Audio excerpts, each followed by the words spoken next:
Should old acquaintance be forgotten, you never thought that... Oh, hi and welcome to the Literary Lair. 2018 was a wild year, and a very long one at that. Black Panther came out this year. Right? And I did a hell of a lot too. I had my last 2 semesters of college, and assuming that nothing has gone horribly wrong between filming and posting, I will have hopefully graduated from college. Released t-shirts that you can purchase at this link, did a bunch of viewer request polls, revamped the Patreon, did a few neat Patreon requests, looked at prose stories featuring the first iteration of my favorite superhero ever, got to be SF Debris for a day in Bash Voyager, played with the format of the show a lot, did a theme month revolving around my favorite book series from when I was a kid, and found out that there's at least one MASH book that I will admit to not enjoying. That was definitely a low point. Oh yeah, and I also got possessed by a demon, but that's just a footnote really. And since it's around New Year's Eve, I want to look back on the show's history, and yeah, it's a clip show. I didn't have an extra holiday video planned, and I figured that I could either use this week to recuperate after the holidays, or I could put out content for you fine folks, and I chose the latter. Next week we're going back to every other week though, because I am exhausted. Why do I always choose to do intense video schedules when I know I have finals? As for why it's a clip show, I realize that it's been 2 years since the last one, and I've not only had 50 some odd episodes pass between that episode and now, and also because I'm a little bit conceited and like talking about myself, so I figured it was high time we did it again. Like last time, the only ground rule is that I can't include anything from the last list, but like the last time, there's little worry about that happening. Every new video I make is my personal best, so I have 2 years of videos to choose from that I think are among the best I've ever done, and they specifically range between 2017 and right now. Anyway, on to the list. Here are another top 10 Literary Lair episodes. Why top 10? Honestly, my policy with top lists is to not force it, so if I only think of 10, that's good enough for me. Let's do it.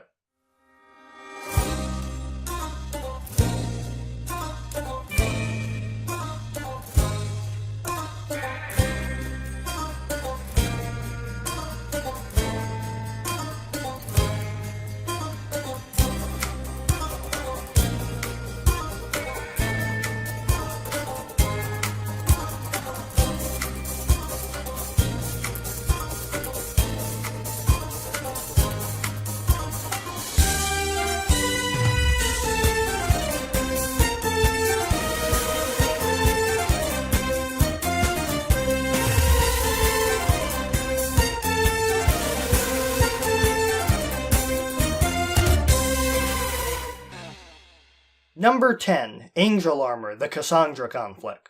This one is here because as a milestone episode, it was bound to make the list somewhere, and there are some elements that I'm not entirely in love with. Mainly the sound quality and a lot of my timing with my own acting. But it was overall a fun video, and I got to include a lot of internet friends and acquaintances in it, which is unusual for this show, because I'm usually a sort of lone wolf reviewer. I really should do more crossovers. I owe to make a resolution for next year to do more crossovers. Plus, it was really fun to do because it didn't have the baggage that the first one had. I already knew what to expect, so my jokes were more substantial, and not stuff that I had in the back of my mind since I first heard about the Angel Armor series. Plus, the entire month was really fun to do, and that was the icing on the cake because it was by far the most interesting sequel that I had read that month because it was such an improvement over the first book. I had a lot of fun making the video, and I think it was a pretty decent way to end 2017. Plus, I did find out that I'm destined to have at least 1,050 episodes, so at least I have longevity. Then again, my future self didn't mention if people were still watching by that point. Number 9, Welcome to Night Vale, the novel. This video took a lot more effort than a regular video because I had to adapt the format. Well, I didn't have to, but I wanted to, because come on, when the hell else am I gonna get an excuse to do a Welcome to Night Vale style video? There were a lot of fun bits in this, though I think my favorite part is a personal thing. Because of the nature of this show, there are a lot of jump cuts between takes, which bothers me, but I also don't really have any way of doing the entire script in one take, and so I try to time it out where I put an image or a clip over the cut, but in that video I was able to throw a glitch effect into every jump cut so they weren't as noticeable. Well, actually they were more noticeable, but it fit the theme and it looked better. It's the small things that make me love videos, since I don't rewatch it and think, I could have done that editing better. Overall, that's probably why I like it so much, and why it's so enjoyable to go back and watch, because I don't have that thought looming over me every time I watch it. Number 8.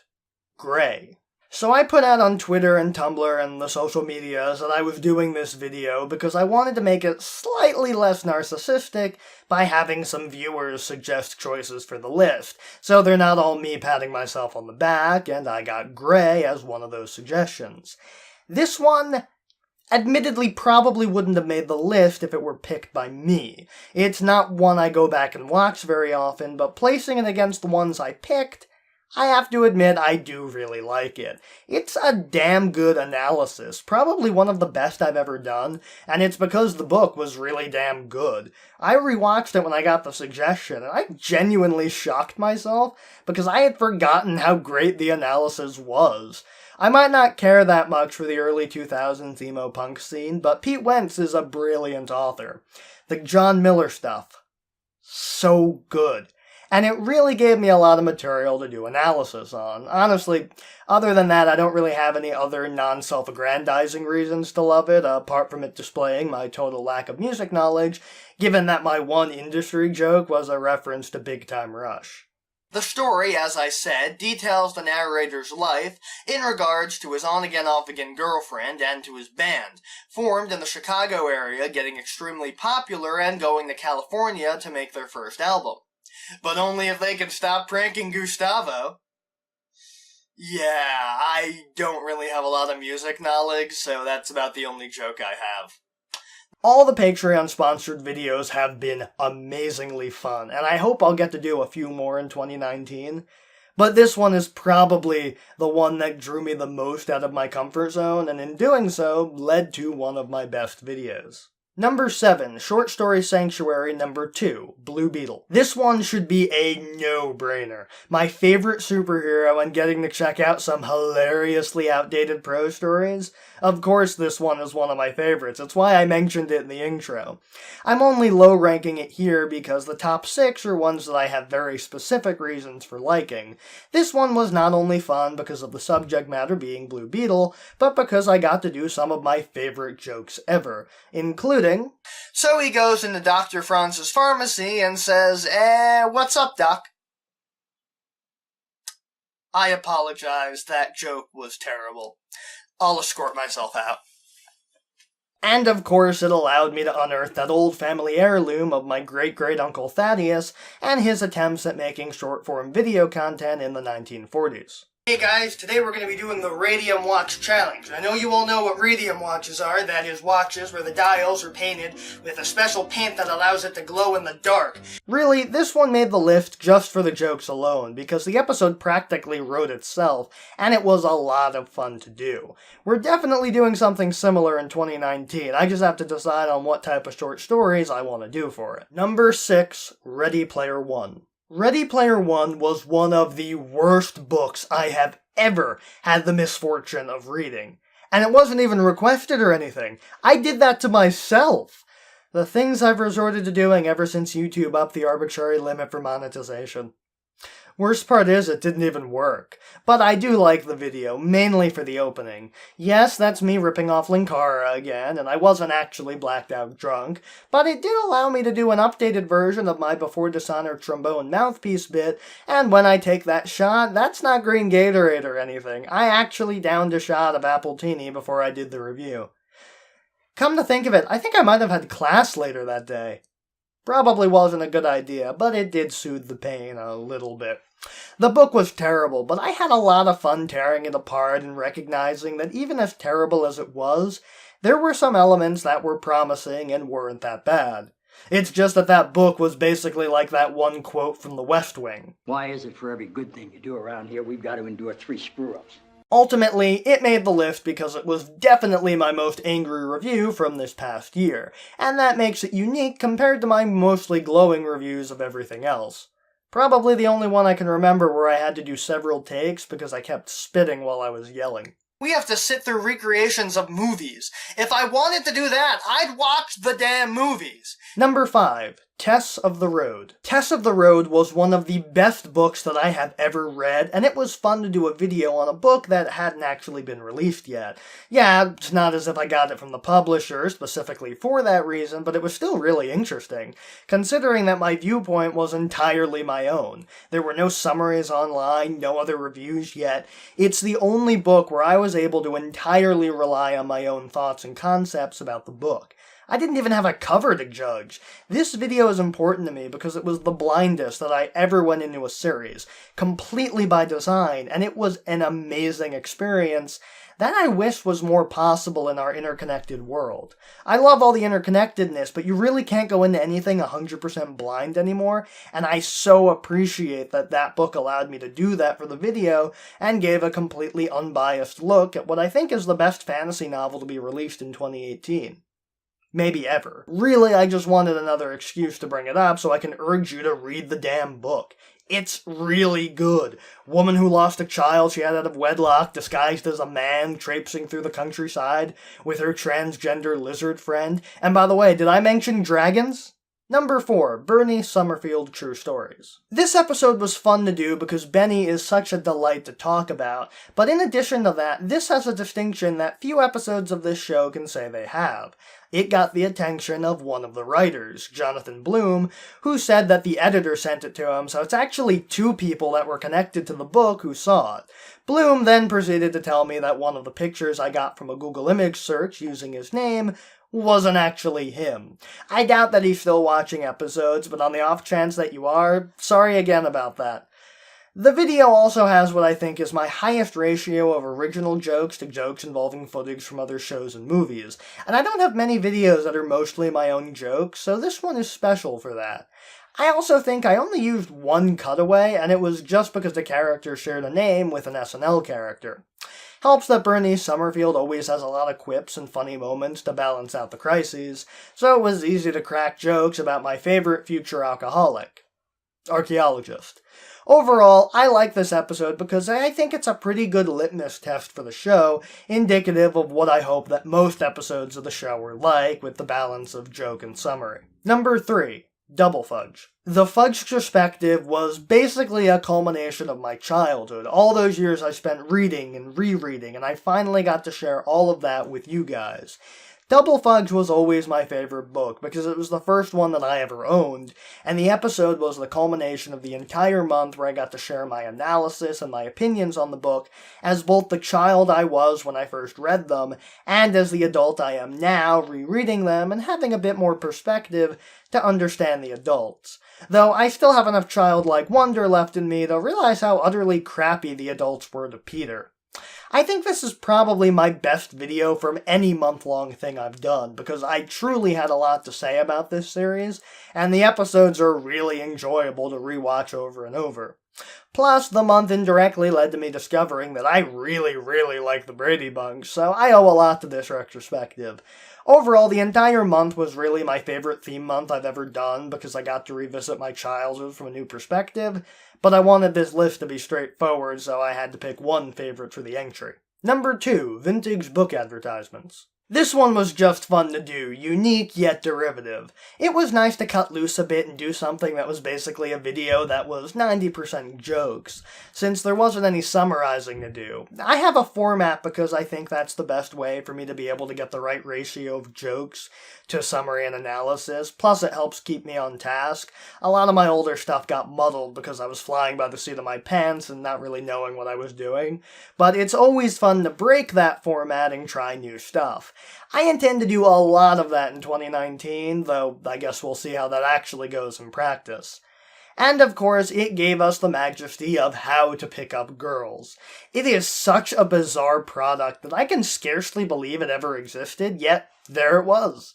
And the fact that there's an entire book that I'm fully intending on tracking down and giving a full review to one day makes it even better. How to Pick Up Girls. Discover exactly how to pick up beautiful women. I have no words. There are a lot of videos that I go back and watch because I genuinely think they're funny and enjoyable, and this is definitely one of them. Is it narcissistic to laugh at my own jokes? Probably. Though part of me thinks that I might have screwed the pooch a little bit because I basically used up all the advertisements that I thought were really funny in that video, so if I ever want to do another one of these, I have to find ads that are better than the ones I already used, which I don't think is possible. I mean, how am I ever going to find something as funny as how to hypnotize? Send no money! We will simply hypnotize you to give us your bank pin when it becomes necessary. Though if you've seen any, send them my way, because I really want to do a second edition of that. Number 1. The Exorcist. Okay, so this one requires me to go out of character for a minute. This was one of the most intensive reviews I have ever done. Between putting together the Father Mulcahy costume, the writing, the editing, the shooting, this was months in the making, like I went into in the commentary. It was a triumph for me, and probably still my favorite video that I've made since October, even if I've made a lot of good stuff since then. Might even be my favorite video ever. Between getting to pull my Father Mulcahy impression out, which I think I went a tad too high for. What on earth is going on in here? Whatever this is, I will have no part in it. Untie this man this instant! And doing a complete 180 on the book, it's just a great video. It's very rare, but sometimes my initial thoughts are wrong, and this was a case where I was very glad to be wrong. The movie is still better, though.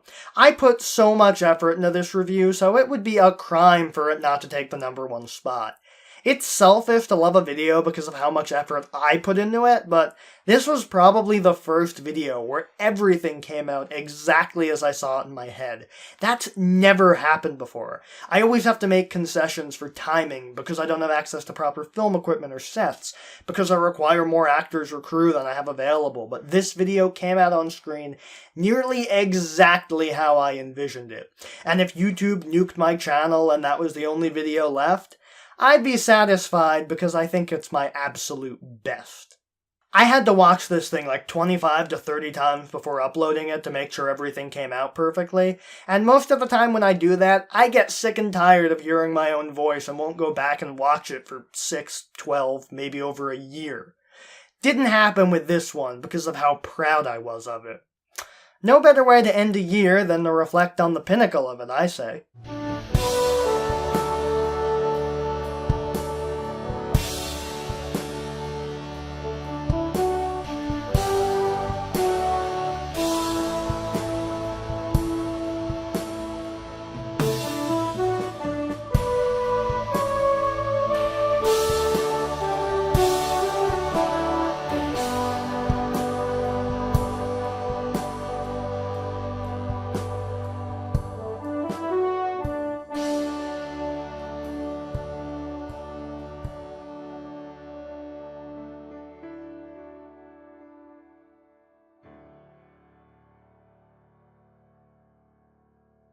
And those were another of my top 10 favorite Literary Lair episodes. Did any of your favorites make the cut? Are there ones that should have made the list that didn't?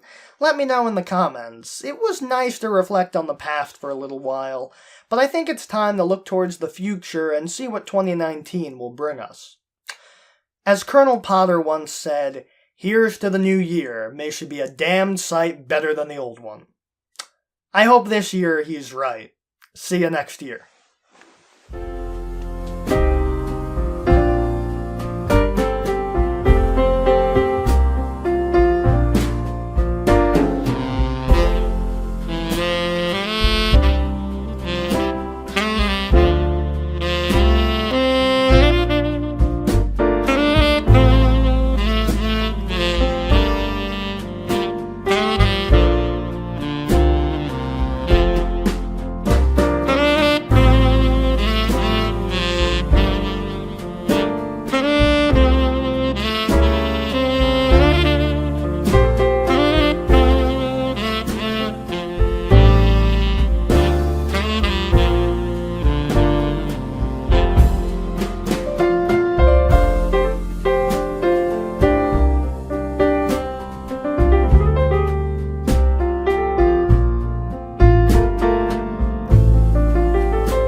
can't be forgotten. Oh, hey guys, welcome to the... Oh, shoot, I completely forgot to open the script. That's always a good thing to forget, the script. Really, I just wanted another excuse to bring it up so I can urge you to read the damn book. This episode was fun to do because Benny is such a delight to talk about, but in addition to that, this has a distinction that very few episodes of this show I can say they have. Though, oddly enough, the other ones are all...